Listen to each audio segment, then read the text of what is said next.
प्रथम तहलका न्यूज। तिगांव विधानसभा क्षेत्र के महिलाओं और बच्चियों को बाल कल्याण समिति के द्वारा एक खास सौगात दी गई है। बता दें कि समिति ने सिलाई प्रशिक्षण सेंटर की शुरुआत की है, जिसका उद्घाटन तिगांव विधानसभा के विधायक राजेश नागर ने रिबन काटकर किया। इस मौके पर विधायक ने कहा कि क्षेत्र में इस तरह की ट्रेनिंग सेंटर खुलने से महिलाओं और बच्चियों को प्रोत्साहन मिलेगा और एक कुशल और हाथ का दस्तकार सीखने का मौका भी मिलेगा, जिससे कि स्वयं रोजगार और रोजगार को बढ़ावा मिलेगा।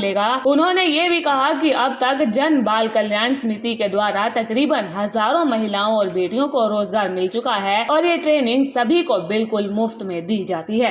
एक हमारा साथी राकेश ने एक संस्था चला रखी है यहाँ पर, उसके तहत ये हमारी यहाँ की बच्चियों को, बेटियों को ट्रेनिंग दे रहे हैं और इनकी संस्था मेरे ख्याल 10 साल से काम कर रही है और उसी के तहत मैं यहाँ पर आया हूँ।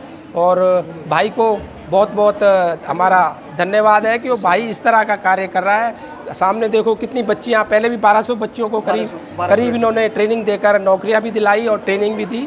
इसी तरह के कार्यक्रम ये आगे भी कर रहे हैं, उसी के तहत यहाँ पर मैं आया हूँ। कढ़ाई से रोजगार की ओर, कढ़ाई से एक्चुअली क्या है, एक्सपोर्ट कंपनियाँ जितनी भी है ना, उनको जैसे आपका एक्सपोर्ट कंपनियों को स्किल्ड लेबर चाहिए, स्किल्ड उनको रोजगार के लिए स्किल्ड आदमी चाहिए या लेडीज़ चाहिए या बच्चियाँ चाहिए, वो इस तरह का ये कार्य यहाँ पर कर रहे हैं, उनको ट्रेनिंग देकर उनको रोजगार दिला रहे हैं। अगर बात कर रहे हैं विकास की, सफाई की व्यवस्था दुरुस्त नहीं हो पा रही है अभी, कल उसी के लिए हमने डीसी और सारे अधिकारियों को बुलाया था और जल्दी ये जो हमारी जल भराव की जन बाल कल्याण समिति के संचालक राजेश टोंगार ने बताया कि यहाँ पर ट्रेनिंग देने के बाद रोजगार दिलाने की बात भी कही गई है। 1000 लोगों को, ऐसे स्किल्ड लोगों को, मैन पावर मतलब उन लोगों को ट्रेनिंग दिया है और ये ट्रेनिंग ऐसे लोगों के लिए है कि जो ज़्यादा पढ़ लिख नहीं पाते हैं, तो ऐसे लोगों को शॉर्ट टर्म का हम लोग कोर्स कराते हैं। जैसे कि अपने लगभग हमारे 35 कोर्सेज हैं, 35 कोर्सेज में अलग अलग तरह की ट्रेनिंग्स उन लोगों को प्रोवाइड कराते हैं और ऐसे लोगों को भी ट्रेनिंग कराते हैं जो कई साल लग जाते हैं उनको हेल्पर ही करते करते, तो उन लोगों को शॉर्ट टर्म का कोर्सेज करा करके उनको जॉब ओरिएंटेड प्रोग्राम हम लोग कराते हैं।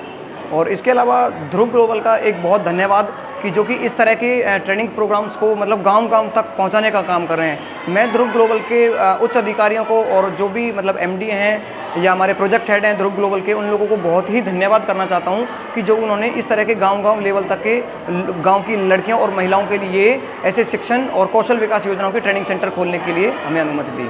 प्राइवेट है क्या जी? ये जो ट्रेनिंग सेंटर्स है ये एक ध्रुव ग्लोबल कंपनी के सहयोग से ये ट्रेनिंग सेंटर चल रहा है। रोजगार किस तरह से मिलता है? रोजगार ये होता है कि जो इंडस्ट्रियल काम होता है उस इंडस्ट्रियल काम को यहाँ लोगों को प्रैक्टिकली ट्रेनिंग देते हैं ताकि वो कंपनी में जाकर के किसी भी इंटरव्यू में, किसी भी ट्रायल में वो बच्चा फेल ना हो। प्रथम तहलका के लिए फरीदाबाद से सुनील चौधरी की रिपोर्ट।